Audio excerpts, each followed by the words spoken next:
And we're back. This is the exit into Ffxi Plateau. It's a different region, so we're not going to be covering it today.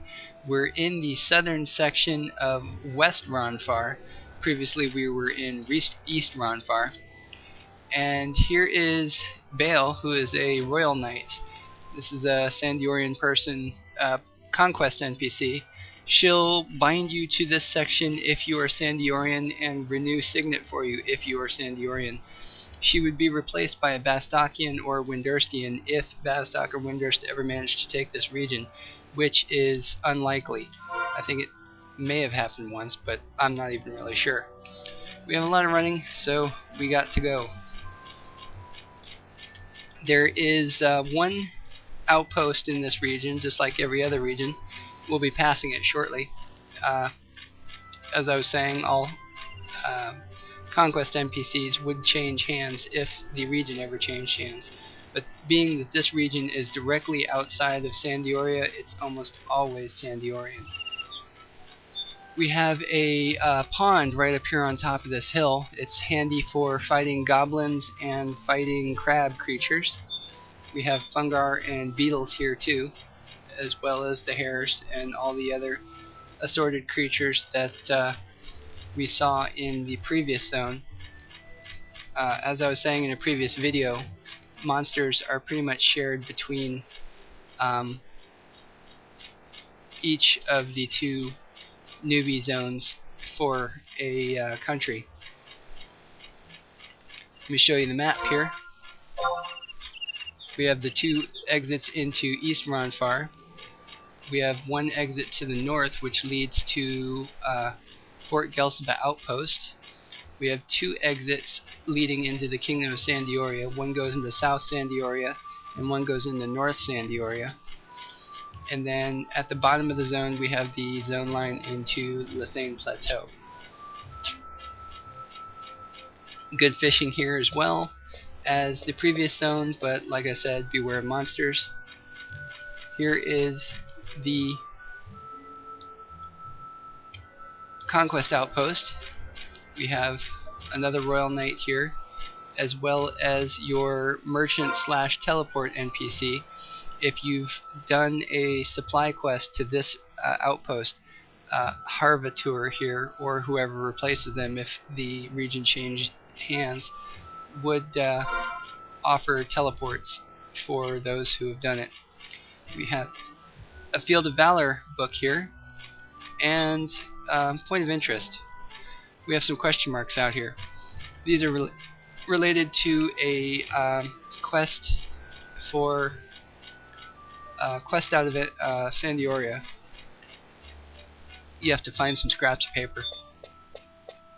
There are a number of abandoned towers out here. They're reminiscent of the fortifications back from the Crystal War, and they're not all empty. Some people are hanging out possibly in some of them, and so if you're looking for things to do, you may want to look around and see if anybody's sort of skulking in some abandoned fortifications. The orcs here are hostile, and they managed to get really close to the gates of Sandioria out here. So if you're in one of the newbie fields right outside the gate for Sandioria, be mindful of orcs. Okay, I took a wrong turn, so we're gonna have to turn around. You can see where I'm at right now on the red dot, and there's a path leading all the way out here, but this is pretty much exit only from this region's burning circle, and we'll see that in a little while. But if you participate in a burning circle battle, this is where you'd come out. No, wait, I take that back. The burning circle doesn't exit out to here. The oubliette does, and we'll be covering that section last. Now, in a couple minutes ago, before I cut, I said that the orcs and the goblins were the only aggressive creatures you have to worry about out here. I take that back. There are some undead creatures that spawn at night. There's some skeleton monsters, and perhaps some undead wolf type monsters, but those only spawn at night.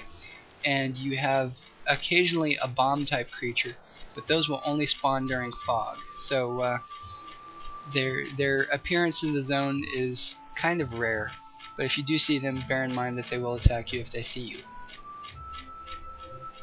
Got some more sheep out here and a bunch more orcs. Orc mesmerizers or casters, they like to lead off with poison, and I think that makes them somewhat less effective, but who am I to complain? Almost there. Show you the map again. Got a little bit more running to go. There's a character fighting a forest heron.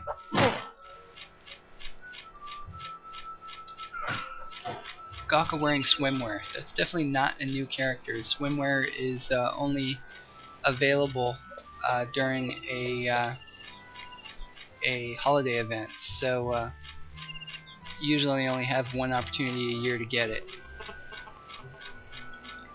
Probably leveling another character. I mean, leveling another job, and starting out here in the newbie zone, wearing whatever's available. I frequently wear fishing gear when I level new characters, new job levels. I'm saying new characters in error. Basically, all your jobs are on the same character, but whenever you change jobs, often that involves a change of equipment as well.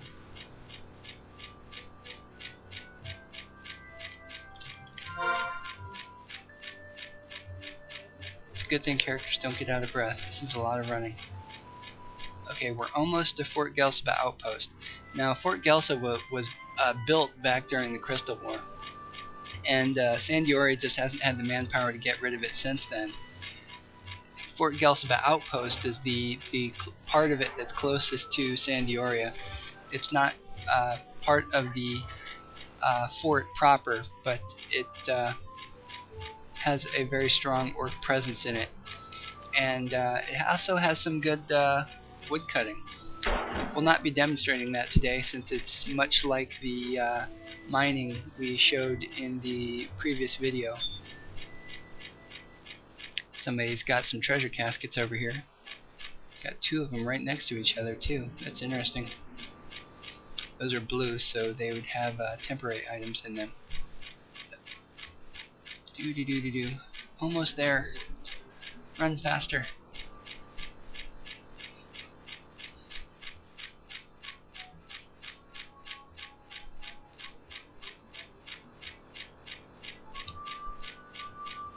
And here we are. The zone line.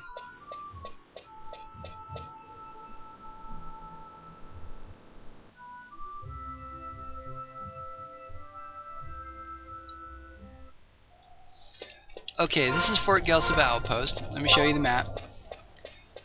It goes up, down, around, all over the place. It's got some waterways through it down at the bottom.